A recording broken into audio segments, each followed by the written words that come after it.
Bonjour à tous, j'espère que vous arrivez à prendre un peu de vacances, sinon de repos.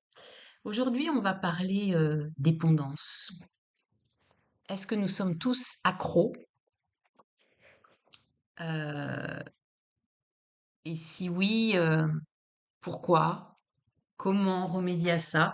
Alors, il faudra plusieurs vidéos, 2 à 3 vidéos pour faire le tour de ce sujet, mais on va commencer aujourd'hui. Alors, on a un cerveau, ça, c'est pas un scoop. On a un cerveau. Et dans ce cerveau, on a une zone qui gère à la fois le plaisir et la douleur. C'est la même zone. De sorte que finalement, tout ça, c'est un peu comme une balance avec, vous savez, la balance de Robert Val avec 2 plateaux. Et tout est une question d'équilibre. Si on n'a que du plaisir, au bout d'un moment, on bascule vers la souffrance. Et on peut avoir du plaisir à la souffrance. Ça s'appelle le masochisme. Et ça existe aussi.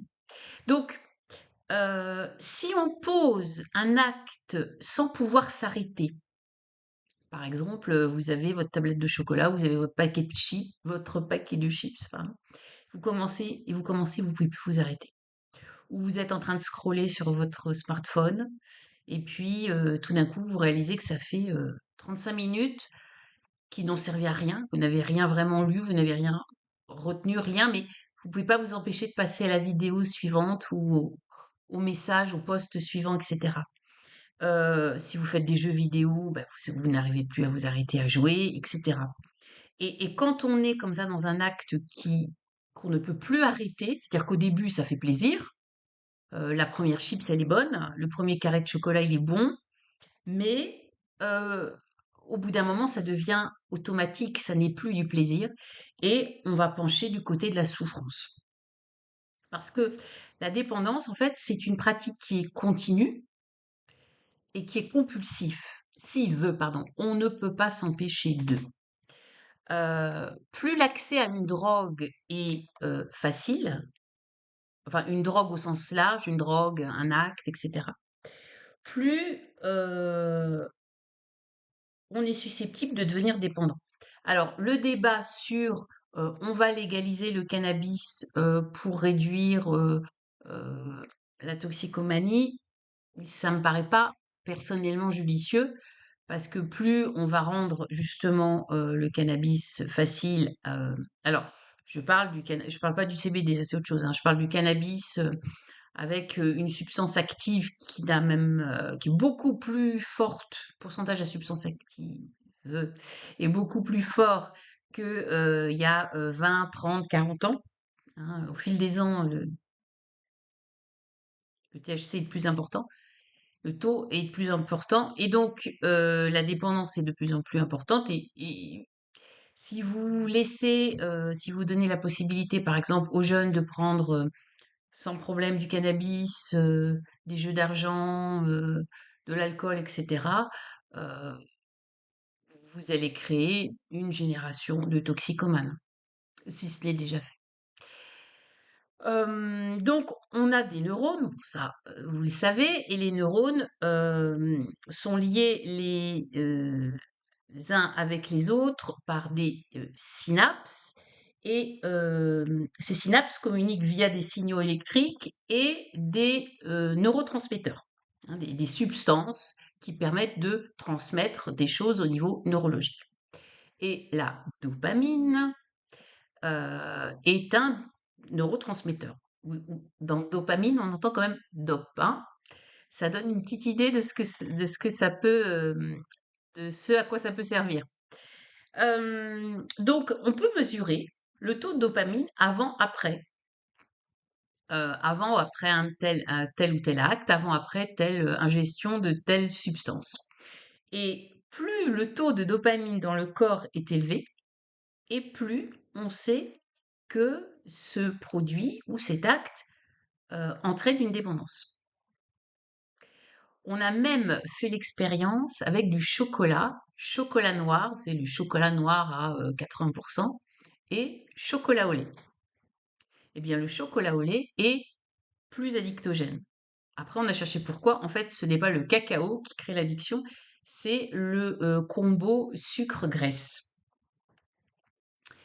Donc, il existe X substances, une infinité de substances addictogènes, dont les amphétamines. Pourquoi je vous parle des amphétamines? Parce que elles sont particulièrement addictogènes, puisque on produit plus 1000% de dopamine quand on consomme des amphétamines, avec tous ces dérivés,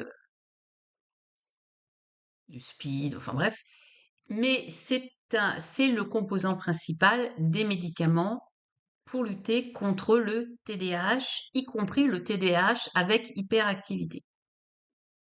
Donc, il faut savoir quand même qu'on est, là aussi, on crée une dépendance. Et quand le cerveau, il est, entre guillemets, paramétré sur le mode dépendance, il peut passer je dirais, d'une drogue à une autre. Il va même ouvrir son champ des possibles. Il va multiplier, puisque il est, je dirais, programmé sur le mode dépendance. Donc, c'est l'implication et les conséquences sont graves. Euh, et paradoxalement, je vous parlais des plateaux de la balance. Plus on va consommer des substances qui vont libérer cette dopamine, et plus on va s'approcher de ce qu'on appelle l'ahédonie, c'est-à-dire l'absence de plaisir. Et vous le voyez bien, les grands toxicomanes, ils n'ont plus de plaisir à se droguer. Se droguer, c'est juste pour éviter la souffrance du manque. On n'est plus dans, parce qu'on on met toujours en relation l'usage récréatif, festif de l'usage toxicomaniaque. Mais en fait, c'est juste une étape, c'est juste un degré. Mais à partir du moment où on est dans une vraie dépendance, eh bien, il n'y a plus de plaisir.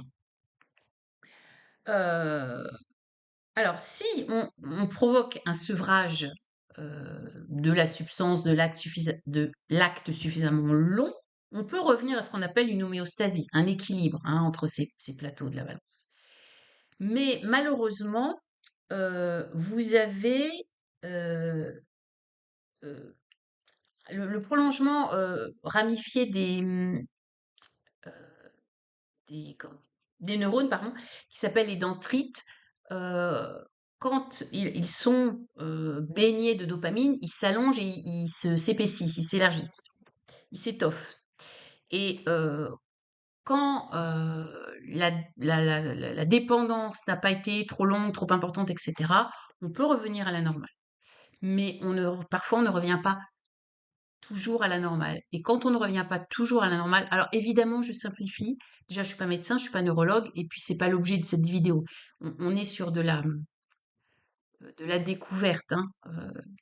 Mais quand on ne revient pas à la normale, il y a une prédisposition à, entre guillemets, replonger. C'est-à-dire que la personne, elle va être sevrée, et puis 3 mois plus tard, on va dire par exemple l'alcool, 3 mois plus tard, elle va boire un verre d'alcool, et après, elle va plus pouvoir s'empêcher de s'arrêter. Parce que quelque part, le cerveau, il a été paramétré pour relancer la dépendance à ce produit. Bon, donc vous allez dire, bon, moi je suis pas alcoolique, moi je suis pas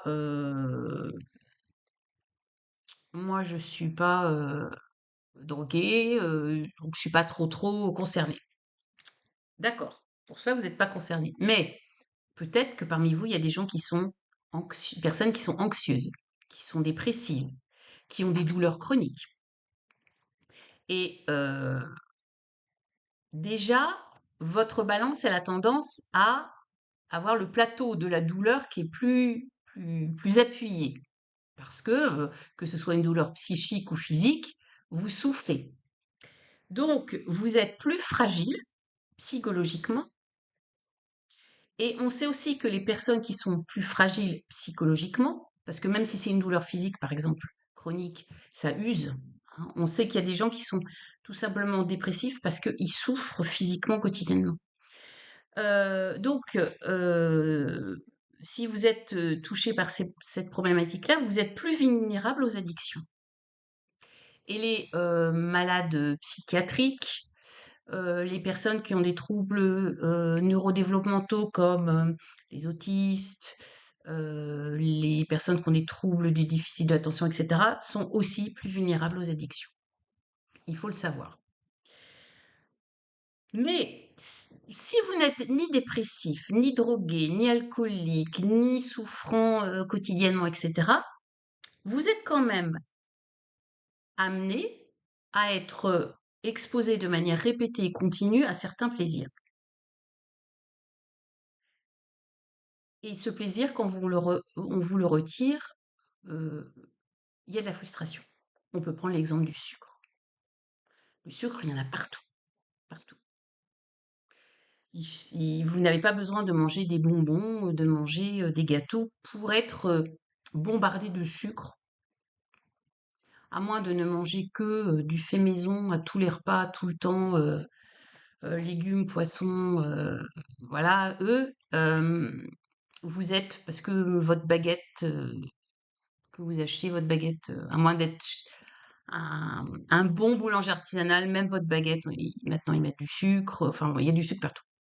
Donc vous êtes bombardé de sucre. Essayez de supprimer tout aliment qui contient du sucre en regardant bien toutes les étiquettes, etc. Vous allez voir que rapidement, vous allez être en manque. Euh, Parce que en plus, si je reprends l'exemple du sucre, mais c'est valable pour n'importe quelle substance ou acte, il y a le principe de l'accoutumance, c'est que pour une même quantité, enfin pour avoir le même résultat, il faut augmenter la quantité. Vous le voyez par exemple, les personnes qui sont alcooliques, il leur faut beaucoup plus de verre pour être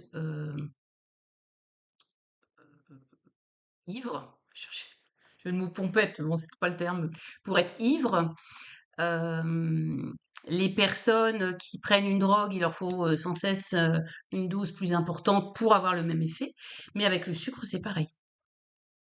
Si vous mangez, si vous prenez un carré de, moi j'avais une patiente qui mangeait un carré de chocolat noir avec son café tous les midis. Jamais plus. Pourquoi? Parce qu'elle savait que si elle passait à 2 ou 3, la fois d'après, elle passerait à la barre, puis etc. Enfin, vous savez, les gros carrés, hein. Puis la tablette. Elle le savait, elle le sentait. Que c'était, elle retenait une espèce de pulsion pour augmenter le plaisir. Et puis après, ben, on s'habitue, donc il faut encore augmenter le plaisir, etc. C'est le principe de l'accoutumance. Et il n'y a pas besoin d'être un drogué au sens courant du terme pour être victime de cette accoutumance. Donc, l'abstinence, elle n'est pas si facile que ça. Qu'on soit héroïnomane ou juste, je dirais, drogué au sucre, aux réseaux sociaux, etc. Et cette abstinence, du coup, elle est difficile et, euh, et elle ne doit pas, elle est difficile et donc le sevrage, excusez-moi, ne doit pas être trop brutal. Maintenant, autrefois on disait, allez hop, allez, on va faire, sauf si la personne est en danger vital immédiat, on disait, hop, on arrête tout d'un coup. Et on avait des choses, par exemple en milieu hospitalier, où on avait des drogués, par exemple, qui étaient sanglés sur leur lit pour supporter la douleur du manque. On avait des personnes alcooliques, pareil, qui étaient en sevrage immédiat, total, etc. Puis on a vu que ça faisait des dégâts. Donc maintenant, on conseille, je vous dis, quand il n'y a pas un danger immédiat, de réduire. Mais le problème des plateaux, c'est que c'est pas si facile que ça. Alors, quand on est accompagné par un addictologue, par un médecin, par un centre de type XAPA, ok. Mais quand on est, je dirais, dans nos petites dépendances domestiques, les réseaux sociaux, les vidéos, comment ça s'appelle? Les vidéos Netflix, le chocolat, les chips. Il y a personne derrière pour vous dire, non, là, ça fait la huitième chips, là, c'est trop. Personne. Ou alors, vous avez un Jiminy Cricket qui vous souffle. Mais, et donc, s'arrêter progressivement, c'est pas si évident que ça. Alors, on verra dans une autre vidéo ce que peut être cette dopamine au quotidien pour nos petites vies de monsieur et madame tout le monde, je dirais. À bientôt.